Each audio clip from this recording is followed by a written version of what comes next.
নমস্কার আমার প্রিয় শ্রোতা বন্ধুরা, পিশাচ পর্ব অডিও স্টোরি থেকে রয়েছি আমি সুদর্শন আপনার সঙ্গে। আজ আপনাকে শোনাতে চলেছি আরও একটি গ্রাম বাংলার ভয়াল ভৌতিক কাহিনী। তাই আজকের এই গল্পটির প্রত্যেকটি মুহূর্তকে অনুভব করতে গল্পটি শেষ পর্যন্ত শুনবেন। কিন্তু পিশাচ পর্ব অডিও স্টোরির বিশেষ নিবেদনে আজ আপনি শুনতে চলেছেন লেখিকা সুচন্দ্রা করের কলমে গ্রাম বাংলার ভয়ের গল্প জমিদার বাড়িতে শেষ রাত। আজও গল্প পাঠে এবং বিশেষ কয়েকটি পুরুষ চরিত্রে রয়েছে আমি সুদর্শন। আজ আমার সঙ্গে বিভিন্ন কণ্ঠে থাকছে সঙ্গীতা, তনুশ্রী, অনিকেত, লাবণ্য, অদ্রিজা এবং সুপমা। শুরু হচ্ছে জমিদার বাড়িতে শেষ রাত।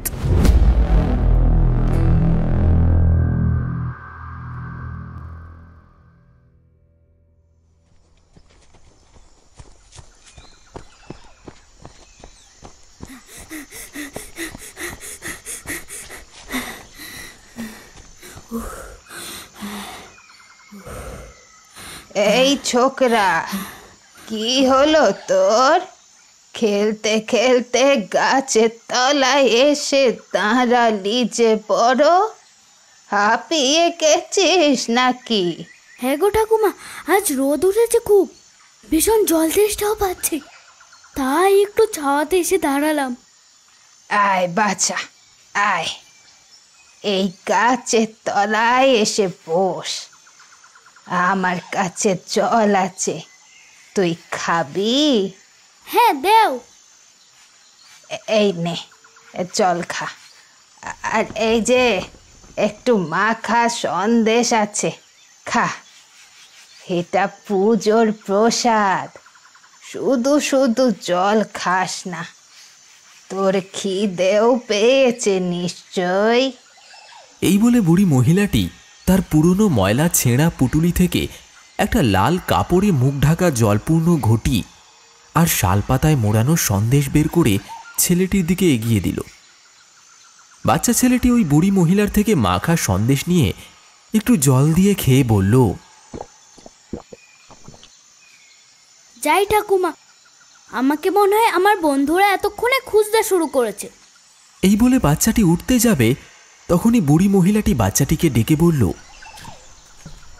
এই শোন, আমার কাছে অনেকটা পুজোর প্রসাদ আছে, তোর বন্ধুদেরকে ডেকে নিয়ে আয়, ওদেরকেও পুজোর প্রসাদ দেব। এই শুনে বাচ্চাটি ছুটে গেল তার বন্ধুদেরকে ডাকতে। আর কিছুক্ষণের মধ্যে আরও বাচ্চাদেরকে নিয়ে হাজির হলো সেই গাছতলার বুড়িটির কাছে। বুড়ি সবাইকে মাখা সন্দেশ আর জল খাওয়ায়। খেতে খেতে বাচ্চাগুলো ওই মহিলার সাথে অনেক গল্প করে। তারপর খাওয়া শেষ যখন, তখন বাচ্চাগুলো উঠতে যাবে, তখনই একের পর এক বাচ্চাগুলো মাটিতে পড়ে লুটিয়ে যায়।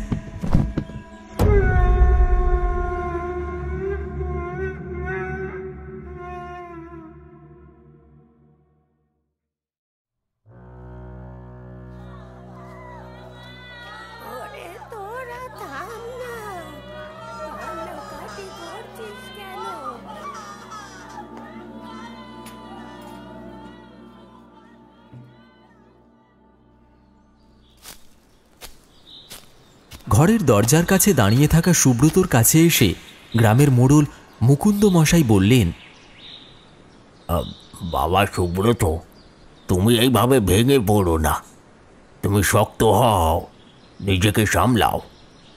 তুমি ভেঙে পড়লে এই তিনটে মা মরা মেয়েদেরকে কে সামলাবে বলো? নিজের আর মেয়েদের খেয়াল রেখো। আমি আজ আসি। এই বলে মোড়ল মুকুন্দ মশাই চলে গেলেন। স্ত্রীর শোকে নিজের ছেলেকে ভেঙে পড়তে দেখে দেবকুমার বাবু এসে একবার বিরক্তিসূচক শব্দ করে ছেলেকে বললেন, ও সুব্রত, এইভাবে বাচ্চাদের মতো কাঁদছো কেন? শান্ত হও। স্ত্রীর মৃত্যুর শোকে বংশের নাম খারাপ করো না। রায়বাড়ির সম্মান তুমি নষ্ট করে ফেলো না। রায়বাড়ির পুরুষের এইভাবে শোকে কাতর হয়ে যাওয়াটা মানায় না কখনোই। এমনিতেই তুমি আমার অনেক অসম্মান করিয়েছ গ্রামের মধ্যে, আর কিছু করো না। যাও, বৌমার শেষকৃত্য সেরে আসো। এই বলে দেবকুমার রায় ঘর থেকে বেরিয়ে গেলেন। সুব্রত চোখের জল আর মনের মধ্যে দুঃখের পাহাড় নিয়ে নিজের পরম ভালোবাসা আর আদরের স্ত্রী স্বর্ণলতার মৃতদেহ নিয়ে শ্মশানে চলে যায় তার শেষকৃত্য সারবার জন্য। স্ত্রীর শোকে সুব্রত প্রায় নাওয়া খাওয়া সবই ভুলতে বসেছে। কাজে কর্মে তার মন নেই এক বিন্দুও। স্বর্ণলতার মৃত্যুর মাস 6 মধ্যেই দেবকুমার রায় ঠিক করলেন তিনি তার ছেলের আবার বিয়ে দেবেন। তিনি সুব্রতকে ডেকে বললেন, দেখো সুব্রত, অনেক দিন হয়েছে স্বর্ণলতা মারা গেছে। এবার তুমি দ্বিতীয় বিয়ের জন্য তৈরি হও। তুমি যে কতদিন ঠিক মতো খাও না সেটা ভগবানই জানেন। কাজেও তোমার একেবারে মন নেই। তোমার এমন ভেঙে পড়া অবস্থা আমি আর তোমার মা সহ্য করতে পারছি না। মেয়েগুলোরও ঠিক মতো দেখাশোনা হচ্ছে না, যত্ন হচ্ছে না। তাই আমি চাই তুমি আবার বিয়ে করে নতুন করে জীবন শুরু করো। কেউ চলে গেলে তো অপরজনের জীবন থেমে যায় না। না বাবা, আমি বিয়ে করব না। আমি স্বর্ণলতাকে ভীষণ ভালোবাসি, ওকে ভোলা অসম্ভব। আমি দ্বিতীয় বিয়ে করতে পারবো না। দেবকুমার রায় আর সুব্রতর মধ্যে বেশ অনেকক্ষণ কথোপকথন চলে, অনেক কথা কাটাকাটি হয়। শেষে দেবকুমার রায় অত্যন্ত রেগে গিয়ে বলেন, আমি কখনো তোমাকে কিছুতে বাধা দেইনি। প্রথমে তুমি আমাদের অমতে নিজের পছন্দ মতো বিয়ে করে এনেছিলে, আমরা সব মেনে নিয়েছি। এখন তোমাকে সেটাই করতে হবে যেটা আমি চাই। আর তোমার ছোট ছোট 3টি মেয়ে আছে, তাদেরকে তুমি সামলাবে কি করে? তুমি একা তাদের সামলাতে পারবে না। তার থেকে ভালো তুমি আরেকটা বিয়ে করো। মনে রেখো, তোমার স্ত্রীর দরকার না হলেও তোমার মেয়েদের মায়ের দরকার আছে। নিজের জন্য না হলেও ওদের জন্য বিয়ে করো। এই কথা শুনে সুব্রত একটু শান্ত হলো, আর কিছুক্ষণ ভাবার পরে সে বিয়েতে রাজি হয়ে গেল। অবশ্য এটা তার ছোট ছোট 3টে মেয়ের কথা ভেবেই।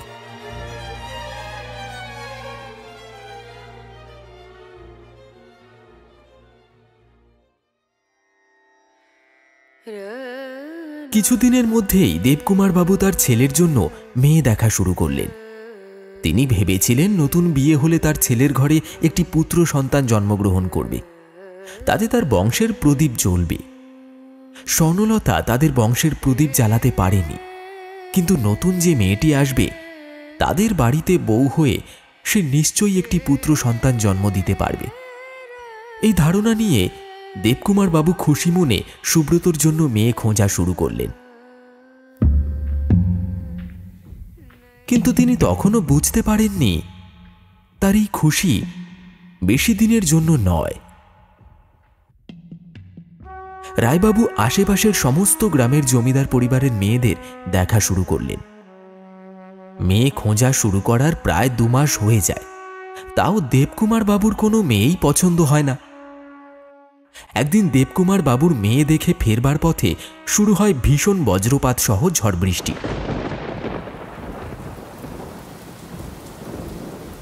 দেবকুমার বাবু তার কর্মচারীকে বৃষ্টি থামা পর্যন্ত গরুর গাড়ি পাশে দাঁড় করিয়ে রাখার জন্য বলেন। এমন সময় দেবকুমার বাবুর নজরে পড়ল একটি শ্যামলা বর্ণের মেয়ে।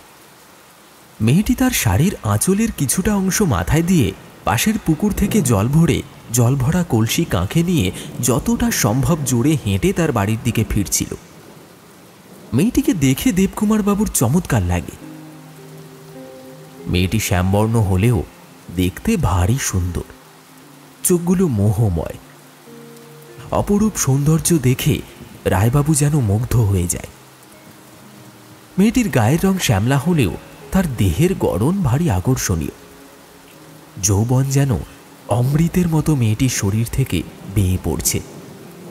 তাকে দেখলে যে কেউ একবারেই পছন্দ করে নেবে। মেয়েটির চোখগুলো টানা টানা, নাকটা টিকালো, ঠোঁটটা যেন সদ্য ফোটা গোলাপের পাপড়ির মতো। কপালের কাছ থেকে চুলের কিছুটা অংশ ভিজে তার গলার মধ্যে আঁকা বাঁকা ভাবে লেগে আছে। দেহের শ্যামলা রং দেখে মনে হচ্ছিল যেন কেউ মেয়েটির দেহে লাল চন্দন বেটে লাগিয়ে দিয়েছে। তার শ্যামলা বর্ণের শরীর থেকে যেন একটা উজ্জ্বল আভা বেরিয়ে আসছে। এই বৃষ্টির জল যখন সেই মেয়েটির শরীর স্পর্শ করছে, সেটা দেখে মনে হচ্ছে যেন মেয়েটির দেহ বেয়ে লক্ষ লক্ষ মুক্ত ঝরে পড়ছে মাটিতে। এক কথায় রায়বাবুর ভীষণ পছন্দ হয়ে যায় মেয়েটিকে। তিনি তার কর্মচারীকে মেয়েটির ব্যাপারে জিজ্ঞেস করেন। আরে নাবলা, এই মেয়েটিকে চিনিস নাকি? আগে জি বাবু, এই মেয়েটির নাম কমলা। ও পাশের গ্রামের কুমোর পাড়ায় থাকে। গ্রামে হাট বসলে সেখানে এসে কমলা মাটির জিনিসপত্র বিক্রি করে সংসার চালায়। ও আচ্ছা, ঠিক আছে, কাল তাহলে না হয় আমায় একবার নিয়ে যাস।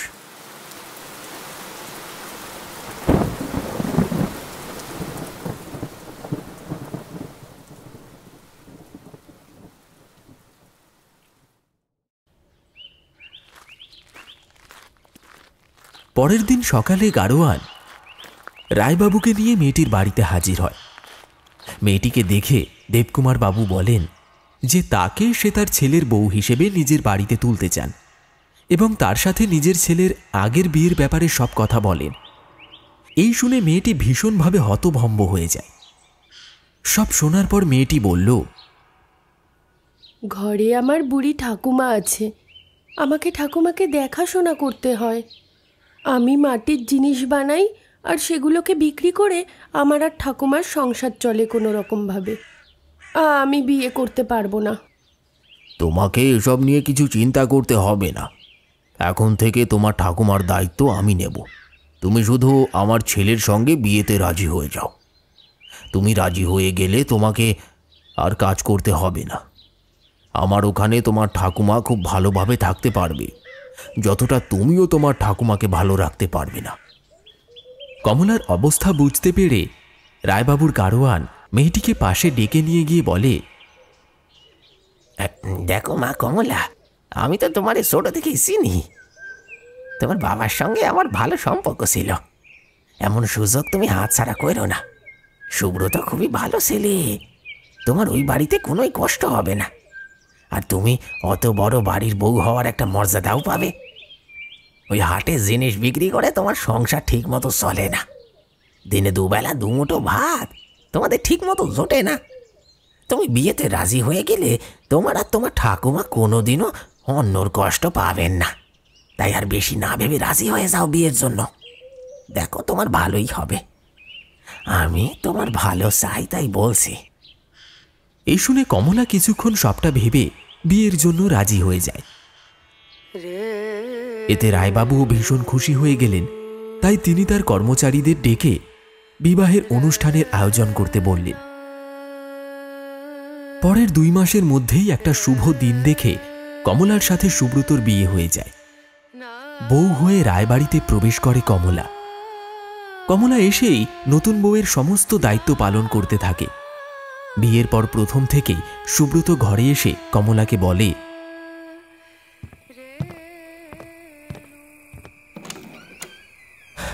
দেখো কমলা, তুমি তো আমার ব্যাপারে সবই জানো।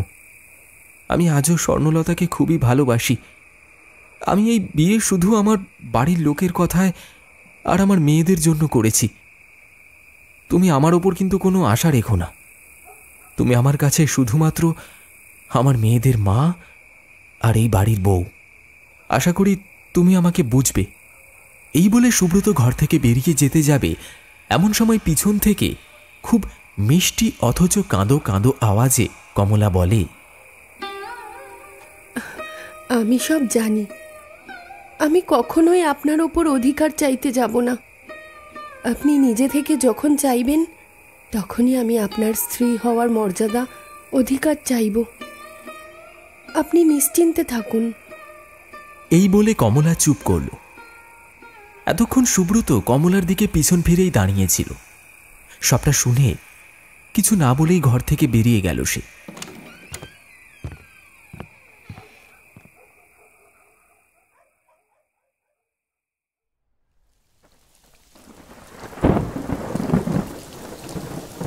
কিছুদিন পর একদিন দিনের বেলায় বজ্র বিদ্যুৎ সহ ঝড় বৃষ্টি শুরু হয়। তখন সুব্রত বৈঠকখানাতেই বসেছিল। হঠাৎ বৃষ্টি নামায় বৈঠকখানার জানলা বন্ধ করতে গিয়ে দেখতে পেল সে কমলাকে। কমলা তখন খোলা উঠোনে শুকোতে দেওয়া আচারের বয়ম তুলতে এসেছিল। এই প্রথম সুব্রত কমলাকে দেখল ঘোমটা ছাড়া। সে কি মায়া ভরা কাজল টানা কালো চোখ, ঠোঁটটা গোলাপের পাপড়ির মতো। তাড়াহুড়োতে খুলে যাওয়া কেশরাশি অবিন্যস্তভাবে কমলার মুখে, গলায় আর হাতে জড়িয়ে আছে। দেহের মধ্যে থেকে যৌবন যেন ঠিকরে বেরিয়ে আসছে। এই রূপে কমলাকে প্রথম দেখে সুব্রত কিছু মুহূর্তের জন্য স্বর্ণলতার স্মৃতি ভুলে যায়। তার মধ্যে জাগতে থাকে একটা কাম বাসনা।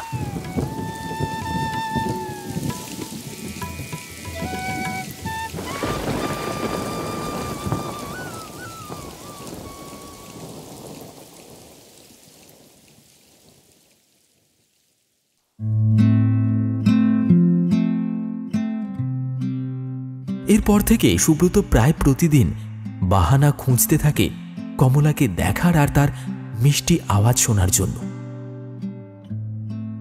আস্তে আস্তে কমলা বাচ্চা মেয়েদের ও সুব্রতর মন জয় করতে থাকে। সুব্রত ধীরে ধীরে কমলাকে ভালোবাসতে শুরু করে। সুব্রত ও কমলার মাঝের দূরত্বটা আস্তে আস্তে কমতে থাকে, বাড়তে থাকে তাদের মধ্যে ঘনিষ্ঠতা।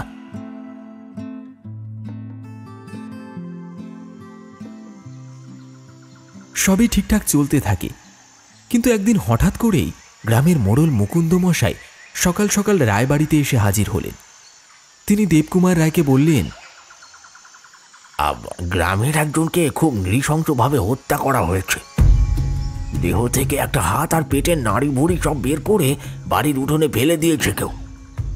এই শুনে দেবকুমার বাবু তৎক্ষণাৎ মৃত ব্যক্তিটিকে দেখার জন্য বেরিয়ে গেলেন। ঘটনাস্থলে গিয়ে রায়বাবু দেখলেন মৃত ব্যক্তির হাত তার দেহ থেকে খুব খারাপভাবে খুলে নেওয়া হয়েছে।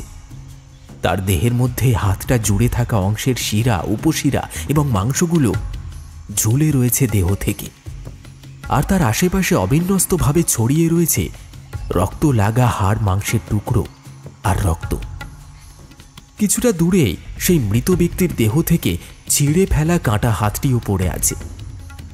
ব্যক্তিটির পেট যেন ধারালো নখ দিয়ে চিরে ফালি ফালি করে ফেলা হয়েছে, আর সেখান থেকে বেরিয়ে এসেছে নাড়ি ভুঁড়ি, আর আধ খাওয়া অবস্থায় উঠোনের আশেপাশে ছড়িয়ে আছে সেগুলো। মৃতের বাড়ির লোকেরা জানালো রাতে হঠাৎ করেই গোয়াল ঘর থেকে গাই বাছুরের চিৎকার শুনে বাইরে বেরোতেই এমন হয়েছে। সব দেখে মোড়ল মশাই এবং দেবকুমার বাবু বললেন, এটা নিশ্চয়ই কোনো হিংস্র প্রাণী করেছে। গ্রামের দক্ষিণ দিকে ওই ঘন জঙ্গল থেকে কোনো জন্তু বেরিয়ে এসে এমনটা করেছে, না হলে কোনো মানুষের পক্ষে এমনভাবে হত্যা করা সম্ভব নয়। এই কথা শুনে তখন রায়বাবু গ্রামের কিছু সাহসী যুবকদের ওই জঙ্গল থেকে গ্রামের প্রবেশের সামনে তদারকি করতে বললেন, কিন্তু কেউই তাতে রাজি হলো না। অগত্যা তারা গ্রামবাসীদের বলে দিলেন এরপর থেকে রাতে কেউ একা বিনা অস্ত্র অথবা লাঠি ছাড়া বেরোবে না। রাতের বেলা সবাই যেন খুব সাবধানে থাকে। তবে এই ঘটনার পর আবারও কিছুদিন সবকিছু শান্ত হয়ে যায়। ওই ঘটনাটি ঠিক 1 মাস পরেই আবার একজনের মৃত্যু হয়। ঘটনাস্থলে রায়বাবু গিয়ে দেখলেন মৃত ব্যক্তির মাথাটি তার দেহের পিছন দিকে করা রয়েছে এবং সেই ব্যক্তির দেহটিকে তাদেরই বাড়ির আম গাছের ডালের সঙ্গে ঝুলিয়ে রাখা হয়েছে। মৃতের বাড়ির লোককে আবারও জিজ্ঞাসাবাদ করলে তারা সেই একই কথা জানায় রায়বাবুকে।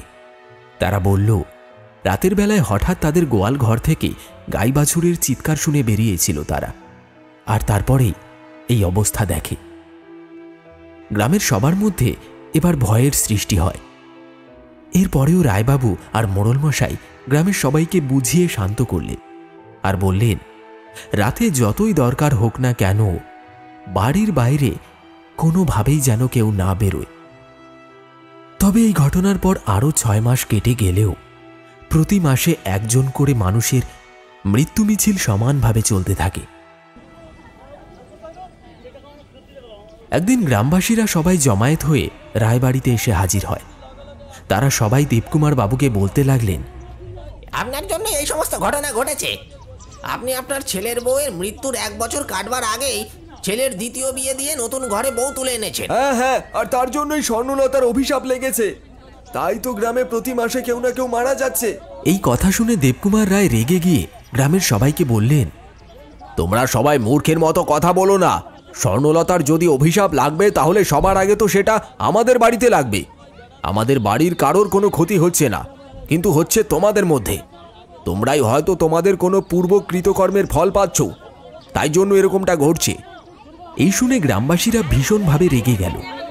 গ্রামবাসী ও রায়বাবুর মধ্যে একটা কথা কাটাকাটি হতে দেখে সব শান্ত করার জন্য গ্রামের মোড়ল মশাই বললেন, আরে তোমরা সবাই শান্ত হও। এরকম ঝগড়া করে কোনো লাভ হবে না। তার চেয়ে বরং আমরা গ্রামে ওঝা ডেকে আনি, তাহলেই গ্রামের সমস্যা মিটবে। একমাত্র তিনি বলে দিতে পারবেন যে গ্রামে কি ঘটেছে এবং কেন ঘটেছে। মোড়ল মশাইয়ের কথাতে সবাই রাজি হয়ে গেল এবং ঠিক হলো পরের দিনই ওঝা নিয়ে আসা হবে।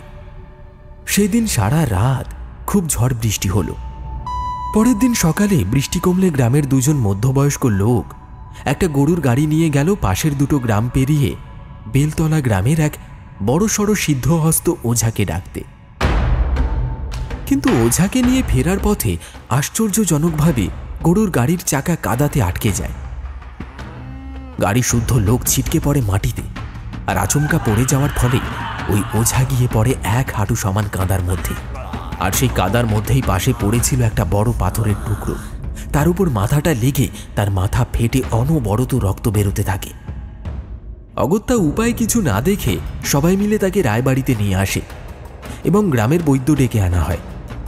বৈদ্য এসে ওঝাকে দেখে বললেন, তার নাড়ি চলছে না, অতিরিক্ত রক্তক্ষরণে ওঝার মৃত্যু হয়েছে।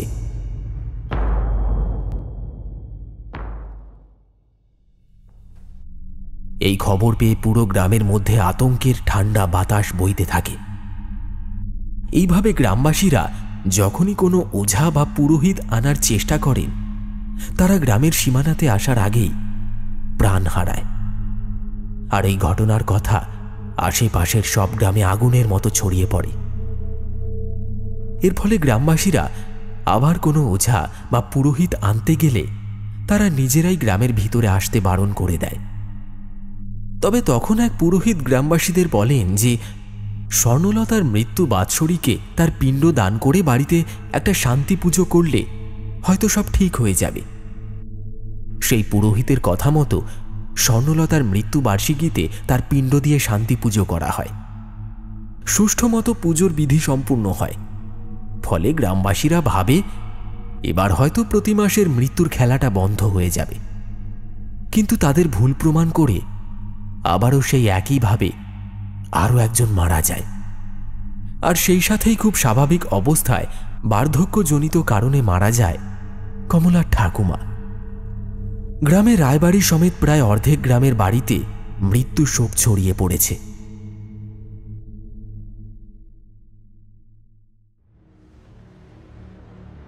দেখতে দেখতে প্রায় বছর খানেক হতে চলল। এদিকে রায়বাড়িতে কমলার সাথে তার স্বামী সুব্রতর সম্পর্ক গভীর হতে থাকে, আর অন্যদিকে গ্রামের অবস্থা খুবই খারাপ হয়ে পড়ে। প্রতি মাসে পালা করে কেউ না কেউ মারা যায়।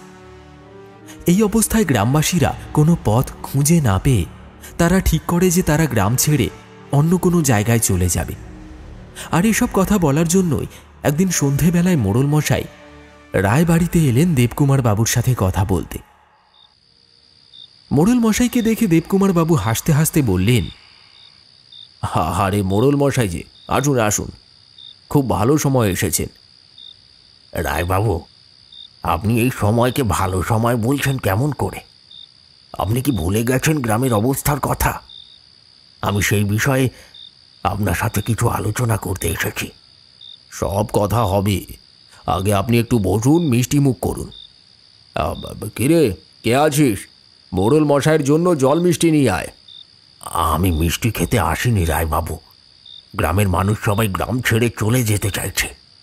আমি অনেক কষ্টে ওদের বুঝিয়ে এসেছি। আপনার কাছে এই বিষয়ে পরামর্শ নিতে এলাম। আর আপনি মিষ্টি খেতে বলছেন আমায়। আজ আপনার এত খুশির কারণটা কি আমি জানতে পারি? আমি সব জানতে পেরেছি মোড়ল মশাই, সবটা আমার মাথায় আছে। আমি এই ব্যাপারে খুবই চিন্তিত। আমি কাল গ্রামের সবাইকে বুঝিয়ে বলবো। আর আজ আমি খুব খুশি, আমার ছেলে সুব্রত আবার বাবা হতে চলেছে। আজই জানতে পারলাম, তাই আমি খুব খুশি। একটু চুপ করে থেকে মোড়ল মশাই বললেন, রায়বাবু, যদি আপনি কিছু মনে না করেন, তাহলে একটা কথা অনেক দিন ধরেই আমার মনের মধ্যে খচখচ করছে। সেটা কি আপনাকে বলতে পারি? হ্যাঁ বলুন, অত সংকোচের কি আছে? যেটা বলার মন খুলে বলুন। মোড়ল মশাই হাত কচলাতে কচলাতে বললেন, আসলে কথাটি আপনার ছেলের বউ কমলাকে নিয়ে। কমলাকে নিয়ে? সে আবার কি করলো? আচ্ছা, কি বলবেন বলুন। আসলে রায়মশাই, আমি বলতে চাইছিলাম যে এইসব মৃত্যুর ঘটনাগুলো শুরু হয়েছিল ঠিক আপনার ছেলের বিয়ের পর থেকে। আমি কমলাকে দোষ দিচ্ছি না, তবে এটি কাকতালীয়ভাবে হলেও সমস্ত মৃত্যু খেলা শুরু হয়েছে আপনার বৌমা আসার পর থেকেই। আপনি কি বলতে চাইছেন মোড়ল মশাই? যে আমার বৌমা এতগুলো হত্যা করেছে? আগে না রায়বাবু, তা নয়।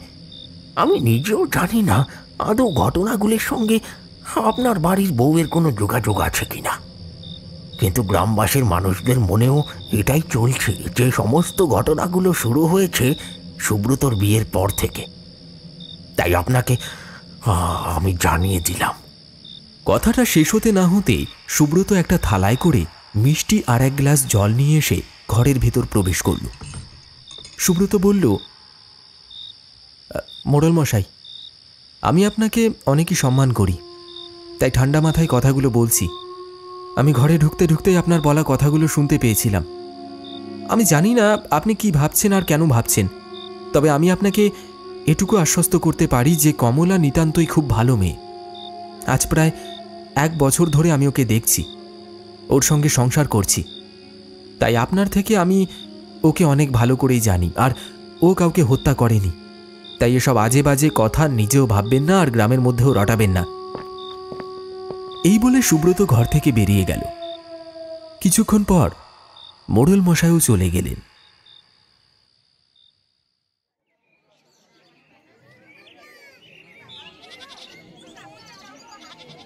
দু চার দিন পর সব গ্রামবাসীরা সকাল সকাল হাজির হয় রায়বাড়িতে। রায়মশাইয়ের সামনে একজন রাগে চিৎকার করে বলে ওঠে, রায়বাবু, এই গ্রামে আপনাদের অনেক সম্মান আছে, সেই জন্যই এতদিন আমরা চুপ ছিলাম, কিন্তু এখন আর নয়, আর চুপ করে থাকাটা সম্ভব নয়। ভিড়ের আওয়াজ কম হতেই রায়বাবু গম্ভীর স্বরে বললেন, বলো, কি বলতে চাইছো তোমরা? আমি শুনছি। ভিড় থেকে একজন বলে উঠল, আপনার বাড়িতে নতুন বউ আসার পর থেকেই প্রতি মাসে এই মৃত্যুর খেলা শুরু হয়েছে। হয় আপনি আপনার বাড়ির বউকে এই গ্রাম থেকে দূরে সরিয়ে দিন, ও যেখানে ছিল সেখানে পাঠিয়ে দিন, নইলে আমরা এই গ্রাম ছেড়ে চলে যাব সবাই। এই কথা শুনে সুব্রত বাড়ির ভিতর থেকে বেরিয়ে এসে রেগে বলল, এসব আপনারা কি বলছেন? আজ আমার জায়গায় যদি আপনার বাড়ির বউদের নিয়ে এমন কথা হতো, তাহলে তখন আপনারা কি করতেন? বের করে দিতেন নিজের বাড়ির সম্মানকে। কমলা কোথাও যাবে না, ও এখানেই থাকবে আমার সঙ্গে। আর আপনারা শুনেছেন কিনা জানি না, তবে জেনে নিন, কমলা অন্তঃসত্ত্বা, ওর ব্যাপারে কোনো বাজে মন্তব্য করবেন না। এই শুনে ভিড়ের মধ্যে থেকে এক মহিলা তিরস্কারের শব্দে বলে উঠল, এই কুলক্ষিনী মেয়ে আবার সন্তান জন্ম দেবে? নিজে তো এতগুলো গ্রামবাসীকে খেয়েছে, এখন যাকে জন্ম দেবে সে আবার না জানি পুরো গ্রামটাকেই জ্বালিয়ে ছারকার করে দেবে। এমন কুলক্ষণীর গর্ভে কোনো পিশাচী জন্ম নেবে। এই কথা শুনে কমলা রাগে বাড়ির ভিতর থেকে বেরিয়ে এসে নিজের মাথার ঘোমটাটা এক টানে সরিয়ে দিয়ে বলল, আপনারা আমাকে যা ইচ্ছে বলুন, আমি কখনোই কোনো কিছু বলবো না। কিন্তু আপনারা যদি আমার সন্তানকে বাজে কথা বলেন, তাহলে সেটা আমি কখনোই মেনে নেব না। আমি যেমনই হই না কেন, অন্তত আপনাদের মতো কোনো গর্ভবতী মহিলাকে বাজে কথা বলে তার অপমান করি না। আমি যেমন ঘোমটা টেনে বড়দের সম্মান দিতে জানি, ঠিক তেমনই দরকার হলে ঘোমটাটা সরিয়ে অন্যায়ের বিরুদ্ধে প্রতিবাদও করতে পারি। এই কথাটা আপনারা মনে রাখবেন। এই বলে কমলা ঘরের ভিতর চলে গেল, আর তার পিছু পিছু সুব্রত ভিতরে চলে গেল। এতক্ষণ চুপ থাকার পর রায়বাবু সবার উদ্দেশ্যে বললেন, আপনারা দয়া করে বাড়ি যান। আমার বাড়ির বউকে আপনারা অনেক অপমান করেছেন। এরপর এসব আমি আর সহ্য করব না। আর আপনারা যদি মনে করেন গ্রাম ছেড়ে চলে যাবেন তাহলে যেতে পারেন, তবে একটা কথা মাথায় রাখবেন, গ্রাম ছাড়লেই যে আপনারা বিপদ মুক্ত হবেন এমনটা কিন্তু নাও হতে পারে। বিপদ আপনাদের পিছুও নিতে পারে। আর একবার কেউ গ্রাম ছেড়ে চলে গেলে সে কিন্তু এই গ্রামে আর ফেরত আসতে পারবে না। এটা মাথায় রেখে যা করার করবেন। এবার যান আপনারা।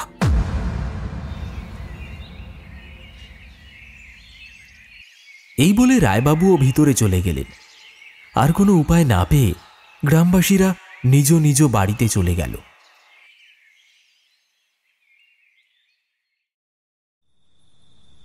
সন্ধেবেলায় কমলা তুলসীতলায় সন্ধ্যা প্রদীপ জেলে উদাস মনে উঠোনের এক কোনায় বসেছিল। সুব্রত কমলাকে খুঁজতে খুঁজতে উঠোনের কাছে আসতেই দেখল কমলা বসে কাঁদছে। সুব্রত ভাবল এই সময় সে গেলে হয়তো কমলা কথা নাও বলতে পারে, তাই সে ঠিক করল তার মেয়েদেরকে পাঠাবে। সুব্রত গিয়ে মেয়েদেরকে বলল, মামুনি, তোমরা এখন কি করছো? আমরা তো এখন খেলছি বাবা। কেন বাবা, কিছু দরকার ছিল আমাদের দিয়ে? হ্যাঁ রে মা, আসলে তোদের কমলা মায়ের মনটা আজ ভালো নেই, তাই তোরা যদি গিয়ে তোদের কমলা মায়ের কাছে বসে একটু গল্প করতিস তাহলে তোদের মায়ের মনটা ভালো লাগতো। কেন মন ভালো নেই কমলা মায়ের?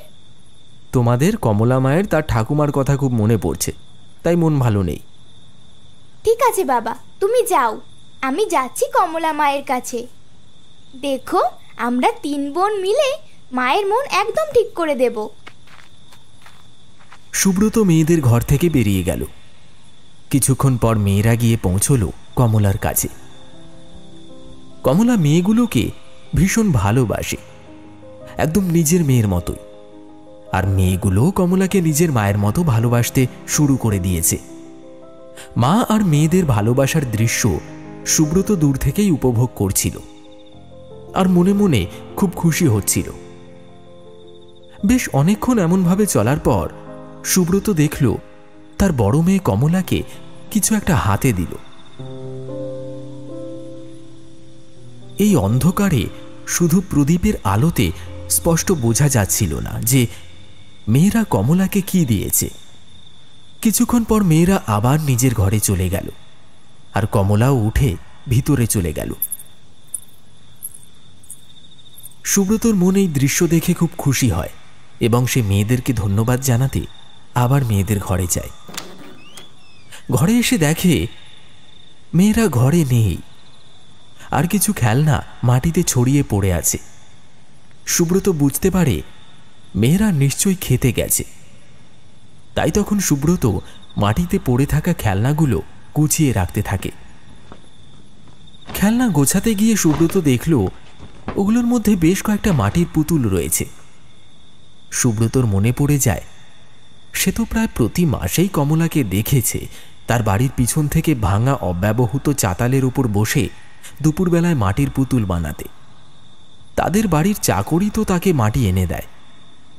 সুব্রত মনে মনে কমলার হাতের কাজের নিপুণতার আর অসাধারণ কারিগরির কথা ভেবে প্রশংসা করতে থাকে। এমন সময় মেয়েরা ঘরে এসে হাজির হয়। সুব্রতকে দেখে মেয়েরা বলে, বাবা তুমি এখানে?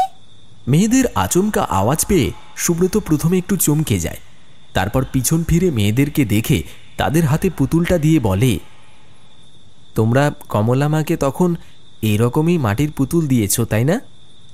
খুব ভালো করেছো, এতে তোমাদের মা খুব খুশি হয়েছে। তবে আর বাকি পুতুলগুলো কোথায়? এখানে তো মাত্র 5টা আছে। আরও বাকি পুতুল মানে? মা তো আমাদের 3জনকে 2টো করেই পুতুল দিয়েছিল। আজ বড় দিদি ওর একটা পুতুল মাকে দিল, তাই তো 5টা আছে। তুমি আর কোন পুতুলের কথা বলছো? তোমাদের এই পুতুলগুলো কমলা কবে দিয়েছে? কমলা মা যখন প্রথম এসেছিল তখনই এই পুতুলগুলো দিয়েছিল। এই কয়েক মাসের মধ্যে আর পুতুল বানিয়ে দেয়নি কমলা? না, মা তো আর আমাদেরকে পুতুল বানিয়ে দেয়নি, সেই প্রথমেই দিয়েছিল। সুব্রত ব্যাপারটাতে একটু আশ্চর্য হয়ে ঘর থেকে বেরিয়ে গেল। সে মনে মনে ভাবতে লাগলো, কমলা যদি মেয়েদের পুতুল বানিয়ে না দেয় তাহলে সে ওই পুতুলগুলো দিয়ে কি করে? ঘরে তো কোনো পুতুল কমলা রাখে না, গ্রামের হাটে বিক্রিও করতে যায় না। তাহলে সে পুতুল বানিয়ে কি করে, আর সেগুলো রাখেই বা কোথায়? এসব ভাবতে ভাবতে সুব্রত ঘরে চলে যায়। কমলার মনের অবস্থা ভালো না থাকায় এসব নিয়ে আর কিছু জানতে চায় না সে।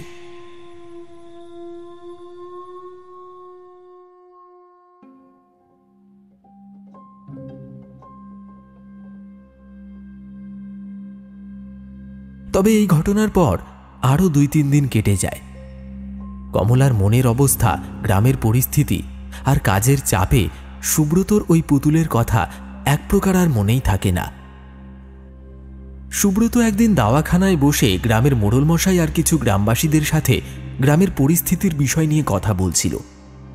এমন সময় সুব্রত জানলা দিয়ে দেখে তাদের বাড়ির চাকর হাতে করে একটা বালতি নিয়ে বাড়ির পিছনের দিকে যাচ্ছে, আর ওই চাকরের ধুতিতে আর হাতে লেগে আছে মাটি। ঘরে লোক থাকায় সুব্রত আর ওই চাকরকে ডেকে পাঠালো না। কিছু সময় পরে সবাই চলে যায়। দুপুর হয়ে যাওয়ায় সুব্রতকে খেতে ডাকে কমলা। এরপর আবার একটার পর একটা কাজে সুব্রতর সকালে ওই চাকরের হাতে মাটির বালতি নিয়ে বাড়ির পিছন দিকে যাওয়ার ব্যাপারটা মাথা থেকে বেরিয়ে যায়। আর রাতের দিকটায় সে খেয়ে দিয়ে ঘুমিয়ে পড়ে। তবে সকালে ঘুমটা ভাঙে বাড়ির চাকরদের চিৎকার চেঁচামেচির আওয়াজে।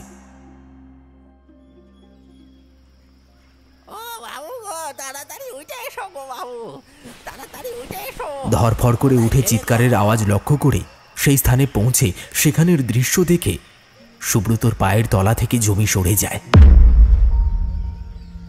সে ধপ করে মাটিতে পড়ে যায়।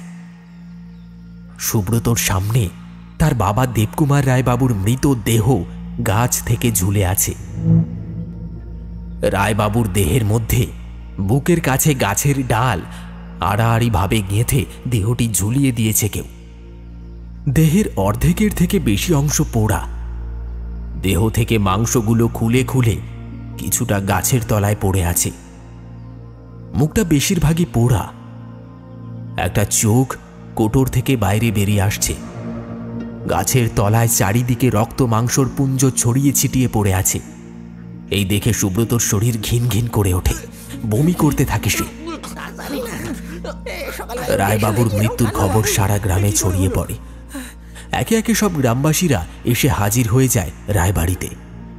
গ্রামবাসীদের মধ্যে আস্তে আস্তে কানাঘুষো শুরু হয়, আর সেটাও কমলাকে নিয়ে। এইবার সুব্রত কারোর কোনো কথায় উত্তর না দিয়ে নিজের মনের মধ্যে চলা উথাল পাথালের উত্তর খুঁজতে থাকে। সুব্রত কমলার মুখের দিকে তাকিয়ে দেখে কমলার চোখে তো জল আছে, তবে মুখে কষ্টের ছাপের জায়গায় একটা প্রশস্তির রেশ খেলে যাচ্ছে অনবরত।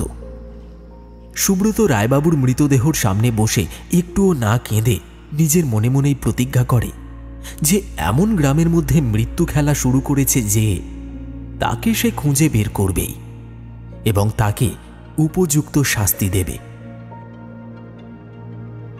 সময় পেরিয়ে যায়। সবাই রায়বাবুর দেহ সৎকারের জন্য তৈরি হতে থাকে। একসময় রায়বাবুর মৃতদেহর সৎকার হয়। বিধি মতো শ্রাদ্ধ শান্তি শেষ হয়।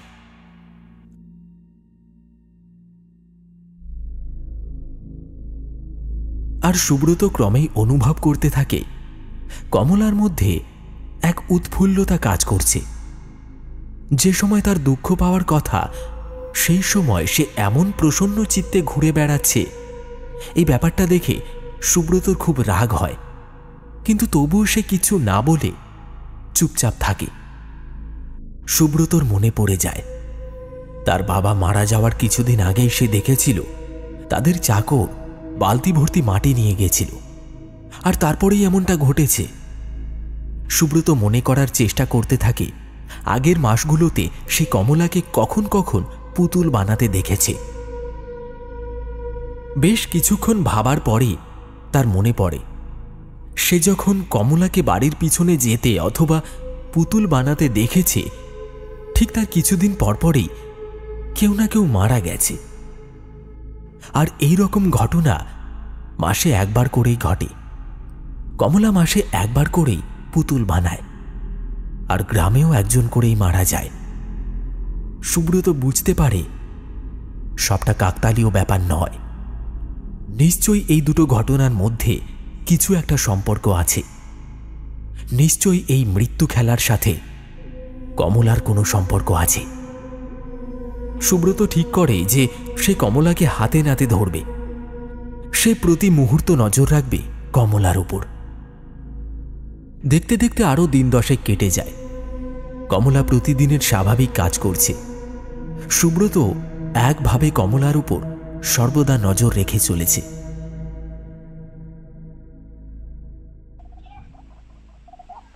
সুব্রত দুপুরের খাওয়া সেরে উঠোনে একটু হাঁটছিল, এমন সময় তার নজরে পড়ল তাদের বাড়ির চাকর বাড়ির পিছনের দিক থেকে ফিরছে। সে ওই চাকরটিকে দাঁড় করিয়ে জিজ্ঞেস করল, তুমি কোথায় গেছিলে, আর তোমার হাতে এই বালতি কেন?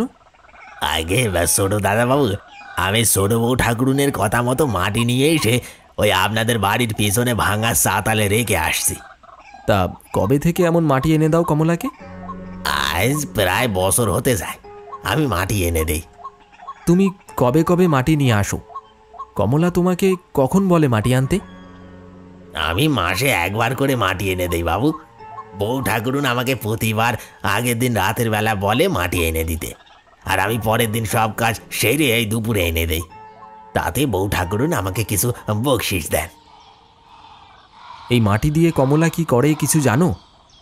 আগে দাদাবাবু আমি একবার জিজ্ঞেস করেছিল মাটি দিয়ে কি হবে, তাতে তিনি বললেন পুতুল বানাবে, আর পরে একটা পুতুল বানিয়ে আমার মেয়ের জন্য দিয়েছিল বটে। তা কোথা থেকে নিয়ে আসো এই মাটি? এখান থেকে 2 গ্রাম পরে ওই এক কদমতলায় বেজো পুকুর আছে, সেখান থেকে আমি মাটি আনি বাবু। কদমতলার বেজো পুকুর? সে তো অভিশপ্ত পুকুর। ওই পুকুরে অনেকে আত্মহত্যা করেছে। ওই পুকুর যাতে ব্যবহার করা না হয় তার জন্যই তো পুকুরটা বুঝিয়ে দেওয়া হয়েছে। তুমি জানতে না সেটা?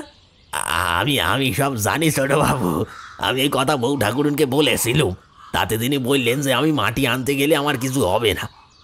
আর আমার টাকার খুব দরকার ছিল বাবু, বাড়িতে আমার মেয়েটার খুব অসুখ ছিল, চিকিৎসার জন্য টাকার প্রয়োজন ছিল।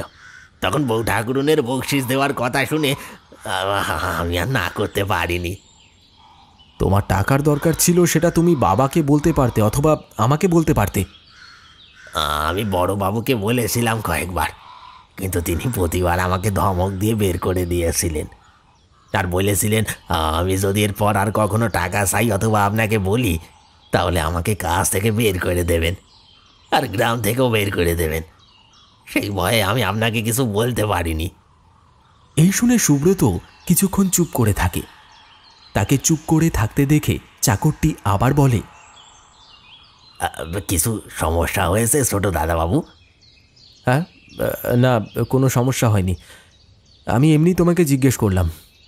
তুমি যাও। আর হ্যাঁ, আমার সাথে যে তোমার কথা হয়েছে এই মাটির ব্যাপার নিয়ে, সেটা যেন কমলা কোনোভাবে জানতে না পারে, মনে থাকবে তো? হ্যাঁ। চাকরটি হ্যাঁ বলে মাথা নেড়ে সম্মতি দিয়ে নিজের কাজে চলে গেল। সুব্রত মনে মনে ভাবল এবার সময় হয়ে এসেছে, দেখতে হবে কমলা এই মাটি দিয়ে কি করে। সুব্রত নজর রাখতে থাকে কমলার ওপর। সে দেখে কমলা কাজ সেরে নিজের ঘরে এসে শুয়ে পড়ে বাকি দিনের মতোই। সুব্রত তখন কিছু না বলেই শুয়ে পড়ে, কিন্তু সুব্রত ঘুমিয়ে পড়ার ভান করতে থাকে। বেশ কিছুক্ষণ পরে কমলার যখন মনে হয় সুব্রত ঘুমিয়ে পড়েছে, তখন সে উঠে বসে আর একবার সুব্রতকে ডাক দেয়। সে দেখতে চায় সুব্রত সত্যি ঘুমিয়েছে কিনা। সুব্রত, সুব্রত। সুব্রতর কোনো সাড়া শব্দ না পেয়ে খুব ধীরে ধীরে কমলা বিছানা থেকে নামে, তারপর পা টিপে টিপে ঘর থেকে বেরিয়ে যায়। কিছুক্ষণ পর সুব্রত উঠে যায়। সুব্রতর জানা আছে কমলা কোথায় যেতে পারে, তাই সুব্রত চুপি চুপি বাড়ির পিছনের দিকে গিয়ে কিছুটা দূরত্ব বজায় রেখে দেখতে থাকে কমলা কি করে। সুব্রত দেখে কমলা অতি সন্তর্পণে মাটি দিয়ে একটা পুতুল বানাচ্ছে। পুতুলটি দেখতে অবিকল মানুষের মতো। পুতুল বানানো হয়ে গেলে কমলা একটা কোণায় রাখা বাক্সর মধ্যে পুতুলটি ভরতে থাকে। তখন সুব্রত বুঝতে পারে যে কমলার কাজ হয়ে গেছে, সে এখন ঘরে ফিরবে। তাই সুব্রত তাড়াতাড়ি করে ঘরে এসে আবার আগের মতন শুয়ে ঘুমোবার ভান করতে থাকে। কিছু সময় পর কমলা ঘরে এসে শুয়ে পড়ে।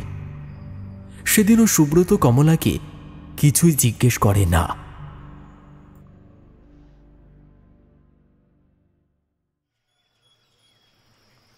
পরদিন কমলা তখন রান্নাঘরে কাজ করছিল। সুব্রত আবার সেই বাড়ির পিছন দিকে ওই ভাঙা চাতালে গেল। সে ভালো করে দেখেছিল চারিদিকটা। আগের দিনের সেই বাক্সটা বাদ দিয়ে কিছুই সুব্রত নজরে পড়ছিল না। সে ওখান থেকে ফেরত আসতেই যাবে, এমন সময় সুব্রত মাটিতে কিছু একটা জিনিসে হোঁচট খেয়ে পড়ল। তারপর উঠে দাঁড়িয়ে পায়ে কি লেগেছে সেটা দেখার জন্য সুব্রত দেখে আশেপাশের সমস্ত জায়গা সমান, কিন্তু তার পড়ে যাওয়ার জায়গাটা যেন একটু এবড়ো খেবড়ো হয়ে আছে। কেউ যেন সেই জায়গাটা খুঁড়ে আবার মাটি চাপা দিয়ে রেখেছে। ব্যাপারটা দেখে ওর মনে ভারী সন্দেহ হয়। আশেপাশের থেকে খুঁজে একটা গাছের ডাল জোগাড় করে সেটা দিয়ে জায়গাটার মাটিটা খানিকটা খোঁড়ে সে। অল্প কিছুটা খোঁড়ার পর সুব্রত যা দেখল তাতে তার মাথা কাজ করা বন্ধ হয়ে যায়। সে তড়িঘড়ি আবার মাটি চাপা দিয়ে বাড়িতে ফিরে আসে। বাড়িতে এসে সুব্রত কমলার সাথে স্বাভাবিক আচরণ করতে থাকে, কিন্তু তার মনের মধ্যে চলছিল অবিরাম প্রশ্নের উচ্ছ্বাস। সুব্রত মনে মনে ভাবতে থাকে সে কি দেখে এলো, এগুলোর সাথে তার স্ত্রী কমলা কেন জড়িয়ে আছে? সে কি তাহলে কমলাকে এই বাড়িতে এনে তার মনে জায়গা দিয়ে ভুল করেছে? নানাবিধ প্রশ্নে জর্জরিত হয়ে সুব্রত এক প্রকার ভেঙে পড়েছিল। সুব্রত নিজেকে বড্ড একা মনে হয়। তার বুক ফেটে কান্না বেরিয়ে আসতে থাকে, কিন্তু সে নিজেকে যথাযথ সংযত করতে থাকে যাতে কমলা কোনোভাবেই তাকে সন্দেহ করতে না পারে। একবার সন্দেহ হলেই সুব্রত আর কমলাকে তার ঘৃণ্য কাজের সাথে হাতে নাতে ধরতে পারবে না। তাই অনেক কষ্ট করে সে নিজেকে সামলে রাখে।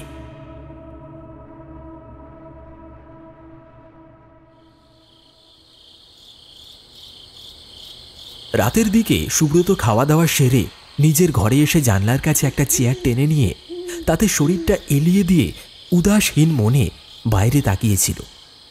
বাইরের দিকে তাকিয়ে থাকতে থাকতে কখন যে সুব্রতর চোখ ঘুমে ঢলে পড়ে সেটা সে বুঝতেই পারে না। কিন্তু ঘুমটা যখন তার ভাঙল, চোখ যখন খুলল, তখন সে সামনের দৃশ্য দেখে একেবারে হতভম্ব। সে নিজেকে একটা ঘন জঙ্গলের মধ্যে আবিষ্কার করে। সে বুঝতে পারে না এই জঙ্গলে সে কেমন করে এলো। কিছু না ভেবে সে দৌড়ানোর জন্য উদ্যত হয় এবং চেয়ার ছেড়ে উঠে দাঁড়িয়ে সে দৌড়তে থাকে। ইতিমধ্যে একটা ভয় যেন তাকে গ্রাস করেছে। অন্ধকার জঙ্গলের মধ্যে দিয়ে সে দৌড়চ্ছে। তার মনে হচ্ছে কেউ যেন তার পিছু তাকে ধাওয়া করেছে। সে দৌড়তে দৌড়তে জঙ্গলের অপেক্ষাকৃত কম ঝোপঝাড় অংশে পৌঁছে যায়। সে দেখে চারিদিকে মশাল জ্বলছে, আর সামনে এক মহিলা মূর্তি দাঁড়িয়ে আছে, তার হাতে একটা খড়গ।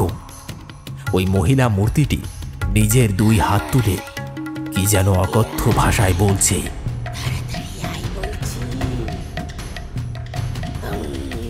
মহিলার এক হাতে রয়েছে খড়গ, আর এক হাত খালি।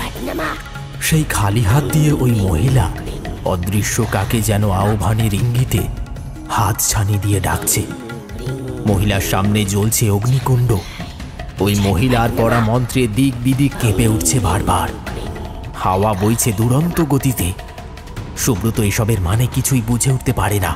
সে ভয়ে কিং কর্তব্য বিমূঢ় হয়ে যেই না সেই স্থান থেকে ছুটে পালাতে যাবে, এমন সময় সে মাটিতে হোঁচট খেয়ে পড়ে যায় একটা বড় গর্তের মধ্যে।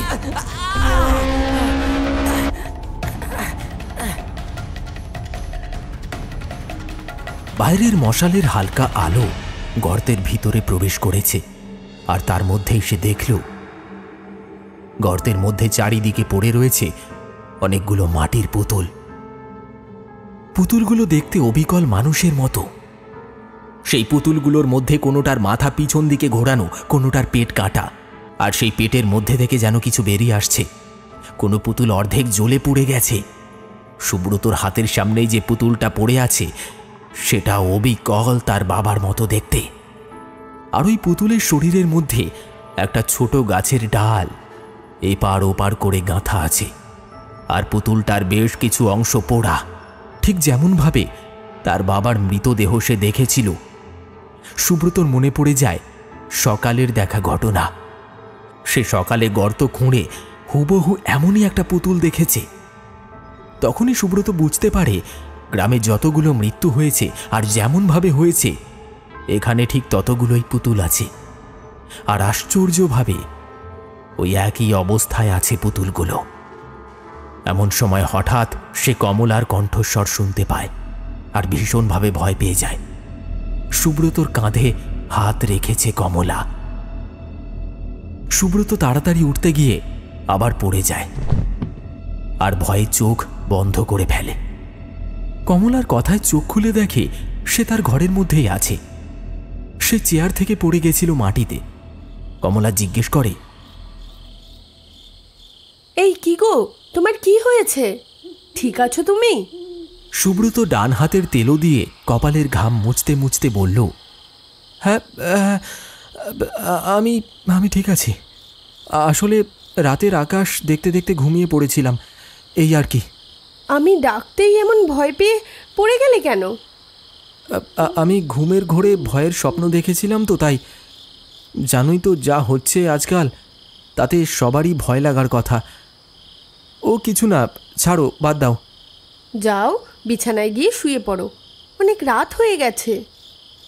সারা রাত সুব্রত 2 চোখের পাতা এক করতে পারেনি ওই স্বপ্নের কথা ভেবে। কমলা নির্বিঘ্নে ঘুমিয়ে আছে। সেই রাতে আর কমলা ওঠেনি।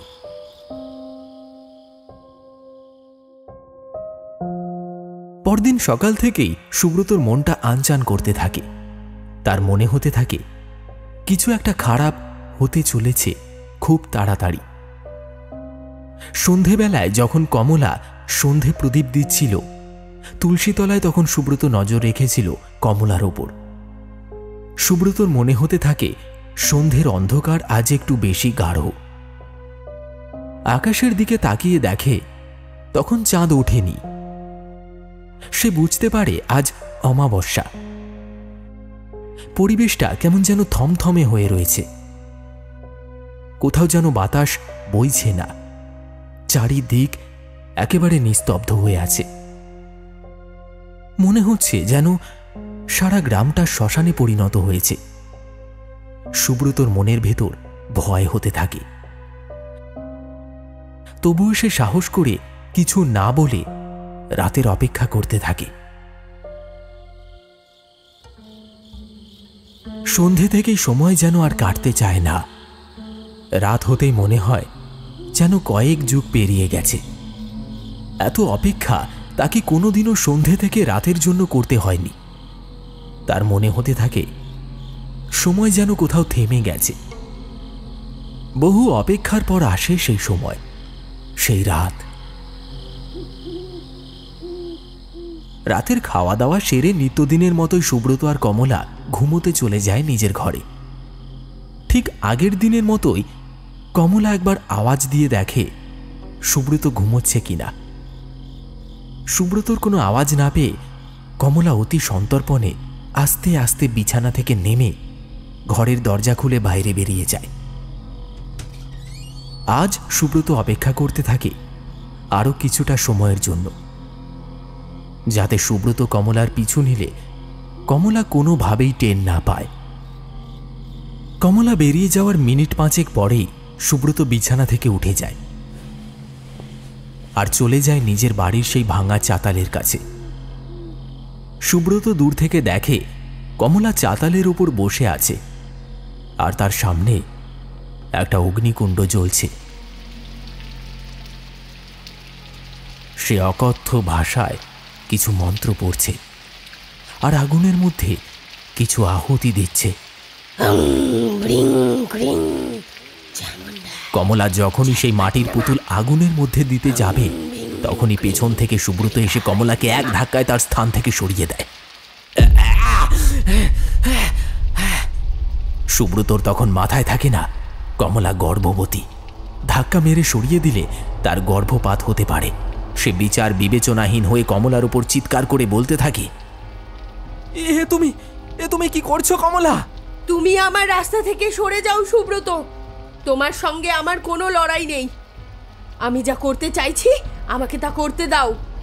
না, আমি করতে দেব না। তুমি এসব কি করছো আগে বলো। এই মাটির পুতুল বানানো, সেটা দিয়ে মানুষের মতন মূর্তি গড়া, আর ওইসব মাটির মূর্তিগুলো গ্রামে মারা যাওয়া ওই প্রতিটি মানুষের মৃতদেহের মতন দেখতে কেন? এমনকি আমার বাবা যেইভাবে মারা গেছে তোমার কাছে থাকা মাটির মূর্তি সেই একইভাবে তৈরি করা কেন? আজকে তোমাকে বলতেই হবে কমলা, বলতেই হবে। তুমি জানতে চাও এসব আমি কেন করেছি? বলবো সব বলবো, কিন্তু তুমি তার আগে আমার বিধি সম্পূর্ণ করতে দাও। না হলে যে বড় বিপদ হয়ে যাবে। না, আমি তোমায় কিচ্ছু করতে দেব না। আমি আর কোনো গ্রামবাসীকে তোমার হাতে মরতে দেব না। তুমি অনেক মরণ খেলা খেলেছো, এবার সব কিছুর সমাপ্তি হবে। তুমি বলো, তুমি কেন এসব করেছো?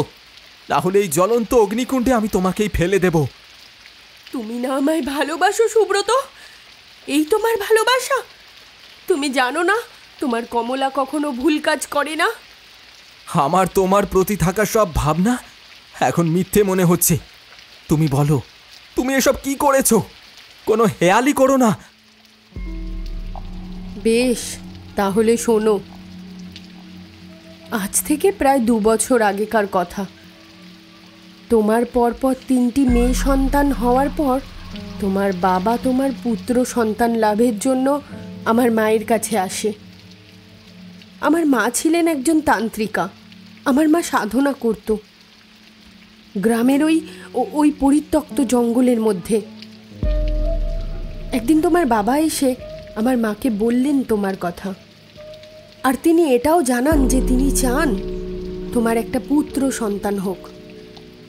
তখন আমার মা গণনা করে তোমার বাবাকে জানান তোমার স্ত্রী স্বর্ণলতার ভাগ্যে কোনো পুত্র সন্তান যোগ নেই। তখন আমার মা তোমার বাবাকে বলেন তোমার দ্বিতীয় বিয়ে দিতে, কিন্তু তোমার প্রথম স্ত্রী স্বর্ণলতা থাকতে তুমি কখনোই দ্বিতীয় বিয়ে করবে না, এটা তোমার বাবা খুব ভালো করেই জানতেন। তাই তিনি আমার মাকে বললেন যাতে আমার মা এমন কিছু তন্ত্রবিদ্যার প্রয়োগ করে যাতে স্বর্ণলতা মারা যায় আর তুমি দ্বিতীয় বিয়েও করে নাও। আমার মা এটাও বলেছিলেন যে তোমার দ্বিতীয় স্ত্রীর থেকে পুত্র সন্তান নিশ্চিত লাভের জন্য তোমার বাবাকে 7টা ছোট বাচ্চা ছেলের বলি দিতে হবে, যাদের বয়স 3 থেকে 8 বছরের মধ্যে হবে।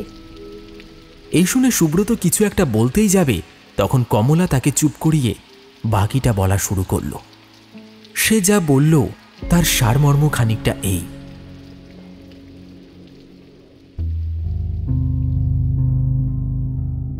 সুব্রতর বাবা কমলার মাকে বেশ কিছু নগদ টাকা দেয় এবং কমলার মা সন্ধান করতে থাকে এমন 7টা বাচ্চা যাদের বলি দেওয়া সম্ভব। বেশ কয়েক মাস খোঁজের পর একদিন বিকেলবেলা তার মা দেখতে পায় গ্রামের মাঠে বেশ কিছু বাচ্চারা খেলাধুলা করছে। তখন কমলার মা সেই বাচ্চাগুলোকে ডেকে তাদের কিছু খাওয়ান, যার মধ্যে বশীকরণের মন্ত্র দেওয়া ছিল। আর সেই খাবারগুলো খেয়ে বাচ্চাগুলো অজ্ঞান হয়ে যায়। আর কমলার মা সেই বাচ্চাগুলোকে নিয়ে তার আস্তানায় চলে যায়। এই ঘটনার ঠিক 2 দিন পরেই থাকে অমাবস্যা তিথি। সেই দিন কমলার মা ওই 7টি বাচ্চাকে বলি দেয়। আর সেই বলি দেওয়ার সময় সুব্রতর বাবাও সেখানে উপস্থিত ছিলেন। এরপর মন্ত্র পড়া কিছু যজ্ঞের ছাই সুব্রতর বাবার হাতে তুলে দেয় কমলার মা, আর সঙ্গে বলে দেয় এই ছাই গিয়ে স্বর্ণলতার শরীরে কোনোভাবে ছড়িয়ে দিতে। আর এটা করতে পারলে স্বর্ণলতা কিছু দিনের মধ্যেই মারা যাবে। আর তার মারা যাওয়ার পরেই যার সাথে সুব্রতর বিয়ে হবে তার থেকে রায়বাড়ি পুত্র সন্তান পাবে। এতগুলো বাচ্চা নিখোঁজ হওয়ায় গ্রামের লোকেরা এদিক ওদিক চারিদিক খুঁজতে থাকে। আর কিছুদিনের মধ্যেই সেই পরিত্যক্ত জঙ্গল খোঁজ করে পেয়ে যায় বাচ্চাগুলোর অর্ধগলিত মৃতদেহ। সাথে তন্ত্র সাধনা করতে দেখতে পায় কমলার মাকে। ধরা পড়ে যায় কমলার মা। কমলার মা যাতে গ্রামের লোকেদের বাচ্চা নিখোঁজ হওয়ার কথা জিজ্ঞেস করায় সুব্রতর বাবার নাম না নেয়, তাই জন্য সুব্রতর বাবা ছলনা করে ওর মাকে ডাইনি বলে আখ্যা দিয়ে গ্রামবাসীর দ্বারা তাকে জ্যান্ত জ্বালিয়ে দেয় ওই জঙ্গলের মধ্যে। কমলার মা কোনোদিনও প্রকাশ্যে জানতে দেয়নি যে কমলাই তার মেয়ে। তাই পুরো ঘটনাটি কমলা আর তার ঠাকুমা নিজের মধ্যেই রেখে দেয়। কমলা মনে মনে ঠিক করে সে ওই গ্রামবাসীদের আর সুব্রতর বাবাকে উচিত শিক্ষা দেবে, শাস্তি দেবে তার মাকে মেরে ফেলার জন্য। ছোটবেলা থেকেই মায়ের তান্ত্রিক ক্রিয়ার বইগুলো পড়ে তন্ত্র সাধনার চেষ্টা করত কমলা। অবশ্য সেটা কেউ জানত না। তাই মায়ের মৃত্যুর পর ওই তন্ত্র সাধনার সাহায্যে সবাইকে শাস্তি দেবে বলে সে ঠিক করে। কিছুদিন পর কমলা জানতে পারে স্বর্ণলতা মারা যাওয়ার পর সুব্রতর বাবা তার ছেলের বিয়ের জন্য মেয়ে খুঁজছে। তাই কমলাই তাকে তন্ত্র সাধনায় বশীকরণের মাধ্যমে বশীভূত করে এবং এর ফলে সুব্রতর বাবার অন্য কাউকে পছন্দ হয় না, তার পছন্দ হয় কমলাকে। এবং এইভাবেই কমলা এসে সুব্রতর বাড়িতে প্রবেশ করে।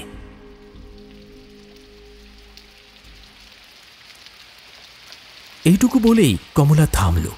সুব্রত বলল, তাহলে কি তোমার আমার প্রতি ভালোবাসা আর আমার মেয়েদের প্রতি ভালোবাসা সবই মিথ্যে?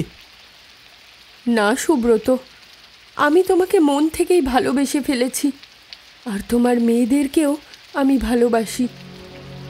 আমি জানি তোমার আর তোমার মেয়েদের এর মধ্যে কোনো দোষ নেই, তাই আমি তোমাদের কোনো ক্ষতি করতে চাই না, আর কখনো ক্ষতি করবও না। কিন্তু আমি বুঝতে পারছি না তুমি সবাইকে কেমন করে মারলে? আমি তন্ত্রশাস্ত্রের বই পড়ে বেতাল আগমনী মন্ত্র রপ্ত করেছি, আর প্রতি অমাবস্যায় ধ্বনি জ্বালিয়ে বেতালকে আহ্বান করি, আর এর আগে থেকে বানিয়ে রাখা হুবহু সেই মানুষের মতো দেখতে মাটির পুতুল ওই ধ্বনিতে বিসর্জন করি। তাতে বেতাল বুঝতে পারে যে কাকে আর কিভাবে মারতে হবে। এইভাবেই আমি সমস্ত হত্যা করেছি, আর এখনো আমি সেই একই কাজ করব। তুমি সরে যাও এখান থেকে সুব্রত। এই বলে সুব্রতকে ধাক্কা দিয়ে কমলা ওই মাটির পুতুলটি মাটির থেকে তুলতে যায়। সুব্রত তখনই কমলাকে ধরে ছিটকে দূরে ফেলে দেয় আর বলে, তোমাকে আমি এই পাপ কাজ আর করতে দেব না। আমার বাবা ভুল করেছিল সেটা আমি মানছি, কিন্তু ওই গ্রামবাসীরা তো কোনো দোষ করেনি। তাদের যেটা বোঝানো হয়েছিল তারা সেটাই বুঝেছে। এখানে তাদের দোষ কোথায় বলো? তুমি ওদের ক্ষমা করে দাও আর তোমার রাগ শান্ত করো। আমি কথা দিচ্ছি এই সব কিছু ভুলে আমরা নতুন করে সবটা শুরু করব, আর কাউকে কিচ্ছু জানাবো না আমি। তা হয় না, বেতাল জাগ্রত হয়ে গেছে, তার বলি দরকার, সে বলি না নিয়ে যাবে না। যতক্ষণ না কোনো মানুষ মরবে ততক্ষণ বেতাল শান্ত হবে না। ও শেষে আমাকেও মেরে ফেলতে পারে। তুমি কি সেটাই চাও সুব্রত? নিশ্চয়ই এর কোনো পথ আছে, বেতালকে আটকানো যায়। আমি তোমাকে আর কোনো নিরীহ মানুষের হত্যা করতে দেব না, এটাই আমার শেষ কথা। এতক্ষণে ধুনি থেকে উৎপন্ন ধোঁয়া কুণ্ডলীর আকারে উপরের দিকে উঠে পাক খেতে শুরু করে। দিক বিদিক জুড়ে শুরু হয় এক ঝড়ের তাণ্ডব। ঝড়ে গাছগুলো যেন একদম মাটিতে নুয়ে পড়ে যাচ্ছে। চারিদিক থেকে আসছে এক কান ফাটা অশরীরীর চিৎকার। সুব্রত সেই আওয়াজ সহ্য করতে না পেরে তার দুই হাত দিয়ে কান চেপে মাটিতে বসে পড়ে। চারিদিক আস্তে আস্তে ধোঁয়ায় ভরতে থাকে, আর এই ধোঁয়ার মধ্যে সুব্রত দেখতে পায় ধোঁয়ার কুণ্ডলী পাকিয়ে কিছু একটা কমলার দিকে এগিয়ে যাচ্ছে। কমলার সামনে মৃত্যু দেখে ভয়ে দুঃখে কষ্টে জর্জরিত হয়ে চুপ করে দাঁড়িয়ে থাকে। কমলার দিকে এগিয়ে যাওয়া ধোঁয়াটি আস্তে আস্তে একটা দানবের আকার ধারণ করে। তৈরি হয় তার দুটো হাত, আর ওই হাত দিয়েই সে কমলার দেহ থেকে তার মাথাটা ধীরে ধীরে টেনে আস্তে আস্তে ছিঁড়ে আলাদা করতে থাকে। সুব্রত কিচ্ছু করতে পারে না। কমলার দেহ থেকে মাথাটা আলাদা হওয়ার আগের শেষ মুহূর্তে কমলা করুণ চোখে তাকিয়ে থাকে সুব্রতর দিকে, যেন সে বলতে চায় সে সুব্রতকে মিথ্যে ভালোবাসেনি, আর তার প্রমাণস্বরূপ সে নিজের আত্মত্যাগ করল।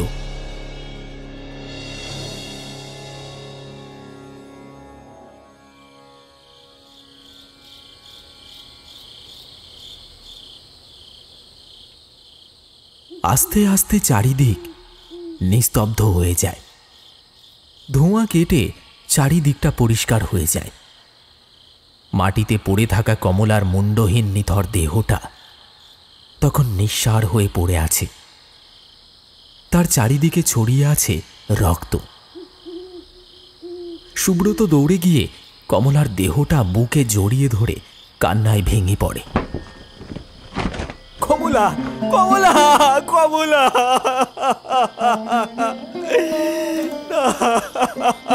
কমলা।